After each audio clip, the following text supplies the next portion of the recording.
दादा काय सांगाल, आज पदभार स्वीकारलाय भाजप 8 नगरपालिकावर अजून वर्चस्व आहे. भारतीय जनता पार्टीच्या नगराध्यक्षा असो नेहाताई काकडे यांनी आत्ताच पदग्रहण केलेलं आहे. आपल्या सर्वांसाठीच हा अतिशय अभिमानाचा दिवस आहे, क्षण आहे. धाराशिवच्या नगर परिषदेची खूप मोठी अशी परंपरा आहे आणि अतिशय ताकदीने आपल्या शहराचा सर्वांगीण विकास करण्यासाठी सर्व नगरसेवक कटिबद्ध आहेत. सर्व पक्षाच्या नगरसेवकांना आत्ताच मी शुभेच्छा दिल्या आणि सगळ्यांना विनंती केली आहे की शहराच्या सर्वांगीण विकासासाठी सगळ्यांनी एकमेकाला साथ द्यावी आणि कुठेही अडचण आली तर आम्ही त्यांच्या बरोबर आहोत हाही विश्वास त्यांना दिलेला आहे.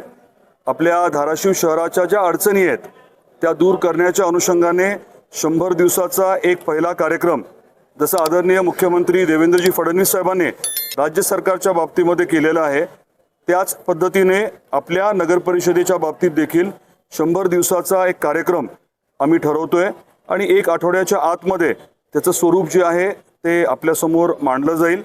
आणि अगदी असंच आपल्या जिल्ह्यातल्या प्रत्येक नगर परिषदेमध्ये करण्याचा आमचा मानस आहे. महायुतीला 8ही नगर परिषदेच्या माध्यमातून जनतेची सेवा, धाराशिव जिल्ह्याची सेवा करण्याची संधी मिळालेली आहे आणि त्या अनुषंगाने आम्ही प्राधान्याने काही मुद्दे घेऊन त्याच्यावरती काम करणार आहोत. आपल्या सर्वांचं देखील मला अभिनंदन आज करायचं आहे आणि आपल्यालाही विनंती करायची आहे की सकारात्मकतेने आपल्या शहराच्या विकासासाठी आपण देखील आपला जो महत्त्वाचा सहभाग आहे तो जरूर करावा.